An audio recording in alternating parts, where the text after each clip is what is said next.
இதுக்கு மோர் மிளகா போடுறதுக்கு இப்படி கோலிசியில் குத்தி ஓட்டை வெளியே வர்ற மாதிரி எடுத்தால் அதில் மோர் ஊற்றினா உப்பு மோர் எல்லாம் இந்த மோர் மிளகாய்க்குள்ளே போய் சேர்ந்துக்கு. அப்போ டேஸ்ட்டாக ருசியாக இருக்குது, காரமும் தெரியாது. பழைய சாப்பாட்டுக்கு தோசை சாப்பாட்டுக்கு இது மோர் மிளகா வறுத்து எண்ணெயில் வறுத்து சாப்பிட்டா ரொம்ப நல்லா இருக்கும்.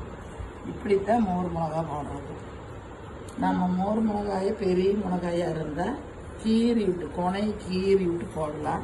இது சின்ன மிளகாயாக இருக்கிறதுனால கோணிசியில் ஓட்டை போட்டோம்னா அந்த ஓட்டை வழியாக உப்பு மோர் எல்லாம் போய் சேரும். அப்போ மோர் மிளகா டேஸ்ட்டு வரும். மோரில் ஒரு நாள் ஃபுல்லாக மோருக்குள்ளே இருக்கணும். அடுத்த நாள் காலையில் எடுத்து வெளியே போட்டு பொழுதா வரை காஞ்சிடணும். மறுபடியும் மீண்டும் அந்த மோருக்குள்ளையே போட்டு குளிக்க விடணும். அப்போ மிளகாய் காஞ்சி வரும்போது அந்த மோரும் வற்றி போயிடும்.